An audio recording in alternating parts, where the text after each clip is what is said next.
Hi everybody, I'm Jack the Rambling Raconteur, and I hope you're doing well. I hope you're having a good weekend. We are in week 4 of Here Lies Herodotus, our read-through of the Histories of Herodotus, and it's an absolute delight. This is our second to last week. We'll end next weekend. But we're in more familiar terrain now, I think, for many modern readers.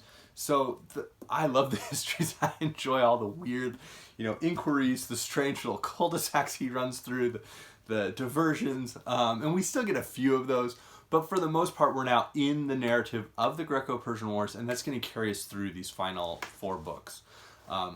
We're in books where we're on familiar terrain. We're hearing battles that a lot of modern readers have heard of, people that we've heard of, names, different just events like the bridging of the Hellespont, and little events or people or phrases that have come down, as idioms or allusions all the way through 2,500 years later.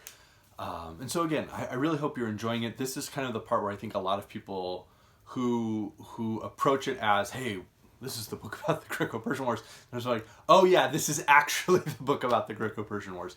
So book 6 takes off with the end of the Ionian Revolt. It's absolutely crushed. And what's really important about that is probably that what happens in the aftermath of the revolt serves as sort of a warning or harbinger. This level of doom around, the oppression of Persian repression, when they crush a revolt, is quite intense, quite horrifying, quite brutal. And it's a warning of what could happen to the European Greek city-states and kingdoms if they resist the Persians, as we know that they will. And it's this sense of like they are aware of what the potential consequence could be of resistance versus sending the earth and water that Darius and later Xerxes will demand. And so we get that, and then we get this really interesting aspect of the fall of Cleomanies. And Cleomanies has been important. He's been a key figure in sort of helping provide some level of independence in Greece, and not just against the Persians. He's the guy who sort of helped save Athens from the Pisistrid Tyrants, and kind of by accident, as we saw, but he's still doing it. He's still involved, and he's willing to fight. He's willing to fight the Persians, and his fall comes down to being sort of outed as a guy who's bribing oracles, and that's not something that's done, and it's particularly not done by someone who is a king, who has all of these sacred advantages that the kings have. As Herodotus, he really painstakingly describes, there are advantages to being a king, but one of those aspects of that is you better not be messing around with this type of stuff. And what's interesting is Herodotus has sort of implied that bribes have been happening, specifically with oracles, across the entire history. It's like, I personally read what's going on about Gyges like just sending a bunch of stuff. Once Delphi confirms him, in his rule as like the successor to Candalus in Book 1 in Lydia, that's a bribe.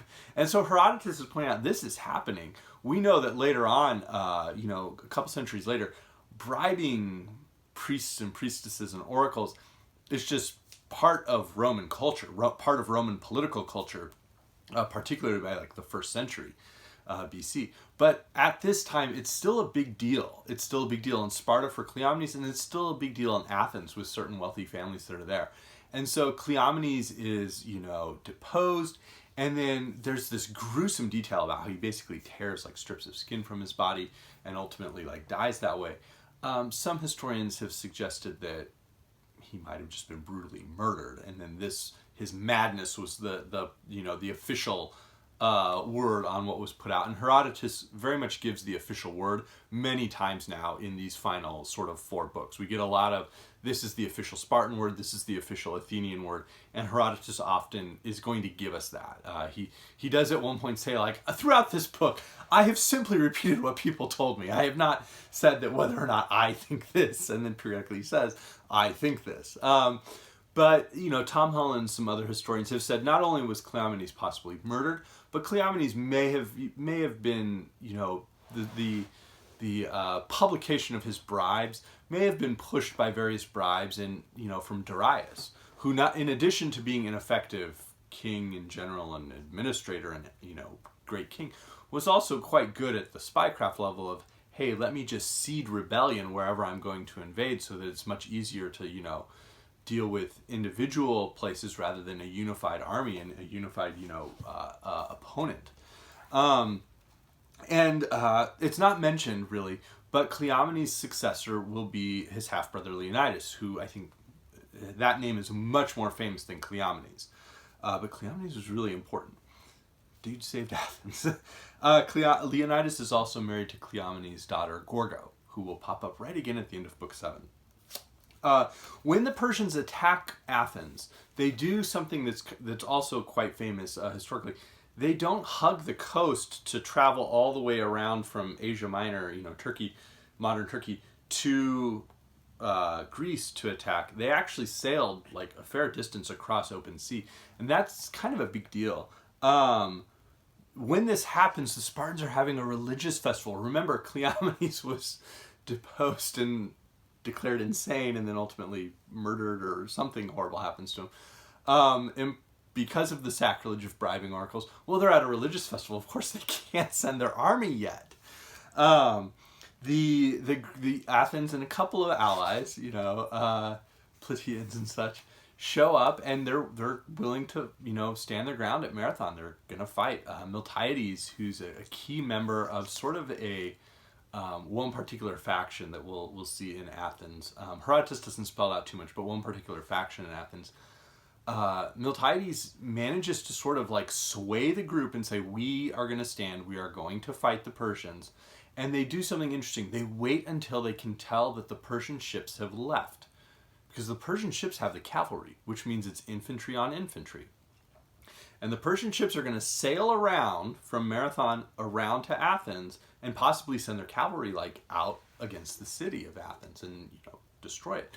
So now it's time to fight.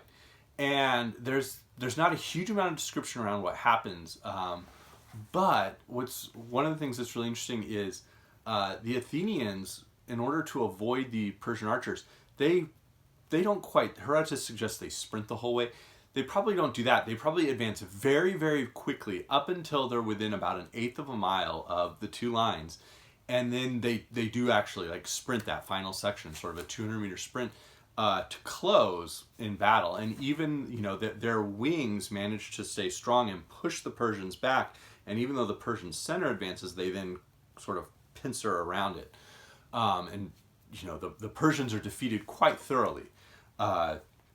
In the aftermath of trying to pull back, there's an effort to try and stop Persian ships, and Herodotus mentions a person named Synegirus, who dies, his arm is cut off when he's trying to hold on to a Persian ship to keep it from escaping. Well, that individual was the brother of the famous Greek tragedian Aeschylus, who also fought at Marathon and includes that detail of fighting at Marathon in his epitaph. He thought that was one of the most important things of his lifetime, was being part of that Athenian victory at Marathon. They know that the Persian ships have sailed around to flank them and attack the city. So after the fight, they proceed to run from Marathon back to Athens. Those are probably the 26 mile distance that becomes the modern marathon distance run. It's not just Phidippides running these hundreds of miles back and forth between Athens and Sparta. It's likely the army, after their victory, having to go, run back to their land, so that they're there when the Persians' ships arrive, and they go, oh, crap. And so they retreat. Darius is, of course, absolutely furious, but revolts are breaking out in Egypt. He has to, get a bigger and newer army together, and so he ends up dying of old age before he can actually launch his vengeance expedition against Greece. And that's sort of where Book 6 ends. Book 7 picks up with Xerxes. Again, big, famous name historically. And if you watched 300, which has some merit, I suppose, there's this perception of Xerxes as this real weirdo. You just sort of this counterculture almost type figure. Xerxes was regarded within the Persian culture as just being sort of the greatest of the great. He was regarded as extraordinarily capable, an extraordinarily capable charioteer, extraordinarily capable administrator, as his father Darius had been. Two absolutely incredible administrators with what they could do along that road, the King's Road that they had built. And Herodotus gives us some descriptions around that. But Xerxes was also apparently very tall. He was very handsome. He was very much regarded as, by those who believed in sort of like a divine right of kings, he was the embodiment of that type of thinking. And so Xerxes, we get some description around how he's sort of the eldest son of Darius after Darius becomes the king of Persia. He's not just the eldest son. He's sort of royal on both sides. And so he becomes the king. But he keeps his various siblings and half-siblings close, as we see when Herodotus lists the armies later on in Book 7. We get a description of this enormous army and like huge amounts of food. There's actually a whole thing around how they actually carried like fresh Persian water all the way along that highway. It's not in Herodotus, but it's in the detail. They would carry that all the way up to keep on track with Xerxes so he could get like fresh, home water throughout this enormous campaign. They go to Sardis. They have to wait at Sardis as sort of everybody congregates there. And it's, before that, there's this interesting sort of war council where they say, okay, what should we do? And there are those who argue for, hey, your father would have ended these guys. Your father wanted us to remember the Athenians. Your father said this. And there's the one older advisor who says, look, like, we don't want to go do this. Like, this is going to be awful. All these people are going to die. Like, this is a terrible idea. The Scythians, like, that was a nightmare. This will be worse. And Xerxes is maybe going to consider it. And then he starts having these bad dreams. So he eventually commits to this expedition. And it's this enormous army, quite possibly the largest army that had ever been assembled on Earth at that point. And he goes marching, around. They get to the Hellespont. And they bridge the Hellespont, and when the water, kind of wrecks some of the pontoons, Xerxes, and this is where we sort of see his, hubris coming out. Xerxes orders them to go, like, whip the water, and part of what the curses are, nobody sacrifices to you. Who do you think you are? Nobody sacrifices to you, as they're whipping the water, like, it's just a sight. You can imagine hundreds of thousands, millions of people standing there. All these ships are ready and they're whipping the water. But it is, there's this huge sense of pomp. We do get a sort of pastiche, homage to Book 2 from Homer's Iliad. Homer, of course, is a major influence on Herodotus. Herodotus variously has bones to pick with Homer. But the description of the Persian armies and the various cultures that have come together are very much, they're in intertextuality with Homer's Book 2, where he lists all the different, Greek contingents that are invading Troy. And so we get these really cool descriptions of their clothing. There's a really interesting detail around how certain Persian contingents carry their spears like upside down. And that's historically an interesting detail because we know from Persian reliefs that that's true, and it's the type of like weird detail that Herodotus includes all the time, that is also very accurate. The other important note I find is that you'll notice a lot of the commanders when they get listed, it's a family affair. It's all these other brothers, half-brothers, brothers-in-law, cousins, all of these, the Persian, king, like that royal family is very much in command of this army. It's not just Xerxes here, but it's all of these different, family members who are commanding the different contingents. Even, the Navy, which is really a Phoenician Navy in large part, is going to be commanded by, a Persian.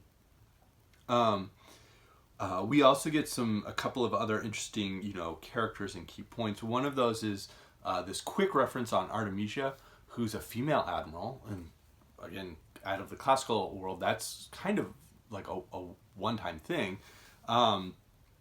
And so we get all these descriptions.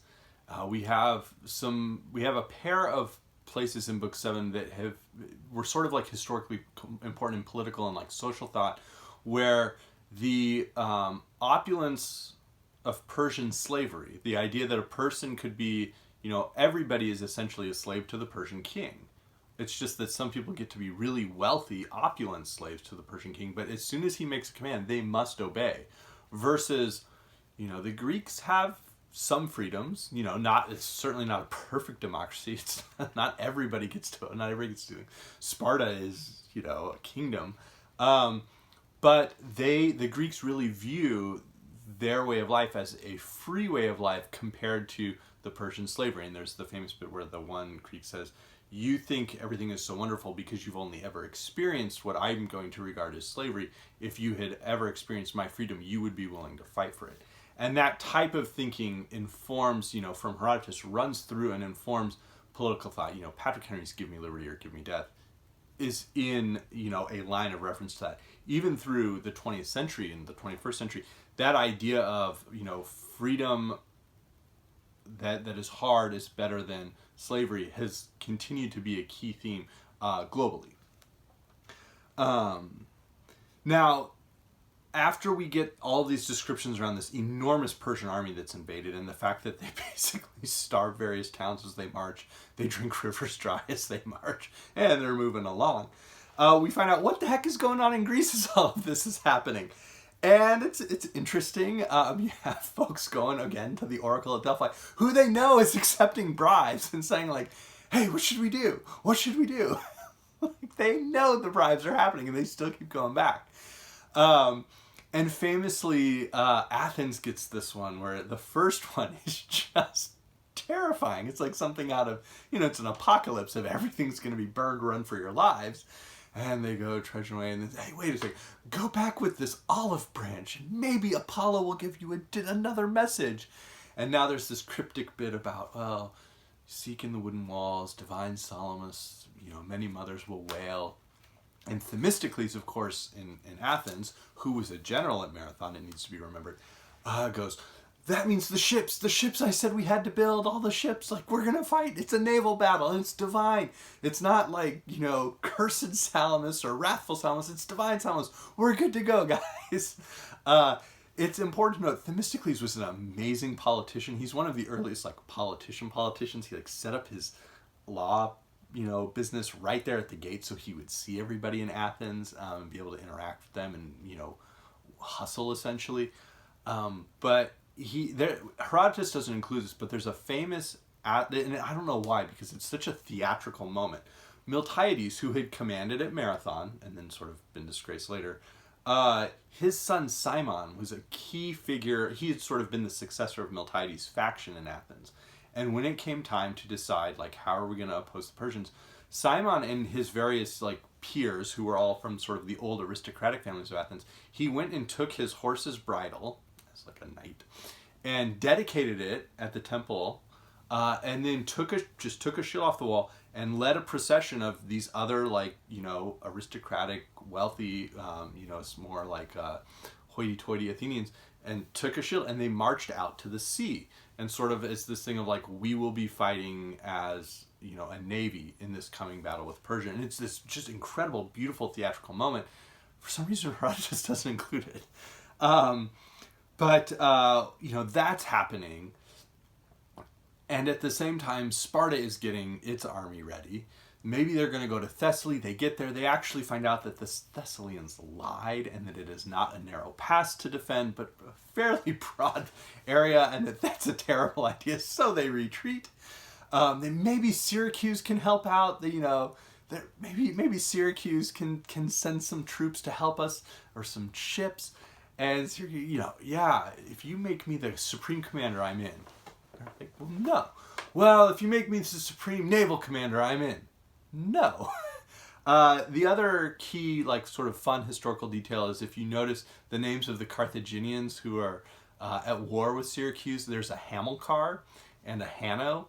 A couple centuries later, Hannibal Barca, who famously takes the elephants, from Spain across the Alps to invade Rome and wins a whole number of battles before ultimately losing the Second Punic War. His father, who was a key Carthaginian leader in the First Punic War, was named Hamilcar Barca. Hanno is another Carthaginian name who pops up. There was a Hanno who sort of acts as the home politician in Carthage throughout the Second Punic War. So those names are there's a nice little historical detail there as well. And so Sparta, of course, gets their message, which is either your land is going to be burned and destroyed, or you're going to be mourning a king. And while the Athenians and allies get a navy and take it over, the Spartans, and we famously have the 300 Spartans, but as Herodotus points out, there's over 1,000 individuals in this Greek contingent, including treacherous Thebans who can't be trusted and therefore have to be, essentially like standing next to Leonidas. They go to a narrow pass that, at Thermopylae near Phaeacia, and there had been like a little wall there, and they help repair the wall, and then this is where they're going to make a stand, and they can fight for a long time there. And with Leonidas, again, there's a religious festival in Sparta. Perfect timing, like terrible timing. So they send this little honor guard out with, King Leonidas. And again, there's a question, should we stay and fight? And he demands, we are going to fight. And then we have the final 10 pages of Book 7, which are just astonishing. And it's the description of the Battle of Thermopylae. And it's really the battle that Herodotus probably puts the most detail into.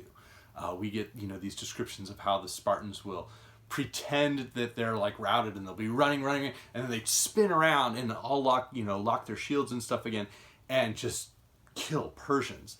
And Xerxes, of course, is frustrated because he sends in the Medes, they get wiped. He sends in the Immortals, they get wiped. And so there's this level of frustration, and of course, famously, there's then the traitor. And so the Persians go through the Greek pass. The Spartans, and the other Greeks find out what has happened. Some decide to stay with Leonidas and the Spartans, but the others leave. They're basically told, we can't, whoever stays is going to die. Go home, like get out of here. And they fight, and it's described in quite a bit of detail. It's really intense. The Spartans are, to a man killed. Leonidas dies. And there's of course the battle for his body. Again, something that kind of pops up in Homer when we see what happens with Patroclus or Hector at the end. This idea of like, well, Hector they don't really fight over his body. They fight over the body of Patroclus, but this idea that like the king's body is important, and so that becomes sort of the last stand within the last stand. And we have the little details. Their arrows are so thick they'll fill the sky. I'm so glad the visitor from this other town told me this. That's wonderful. We will be able to fight in the shade. And so you have this bravado around. The Spartans know they will die, but they're going to create this like legend, this sense of honor that will never be forgotten. And to be fair, 2,500 years later, it hasn't. And so that's kind of where we end. We do get this last little detail about Demaratus apparently. When he found out they were going to invade, he chiseled the message and then covered it with wax and sent it there. And it's Gorgo who figured it out. And so that leaves us, with the end of book 7. And so next week we'll just have books 8 and 9. It's about 100 pages in my book. And in total, and things look dark for the Greeks. I think most of us know what's going to happen. Things look dark for the Greeks. They've lost at Thermopylae. Leonidas is dead. Despite having part of the Persian navy wrecked by a storm, there's still an enormous Persian navy. The Phoenicians, who are the very best, squadrons within the Persian navy, are still there. And what's going to happen? We don't know. Xerxes still has easily probably 1 million plus troops plus everybody else ready to march south into Greece, and the Spartans have a religious festival going on, so things look dicey. I'm concerned for these wooden walls, though. We'll see what happens there. As always, please let me know what you're thinking, weird details you're finding, things you're enjoying. And again, everybody, I hope you're having a great weekend. Thank you.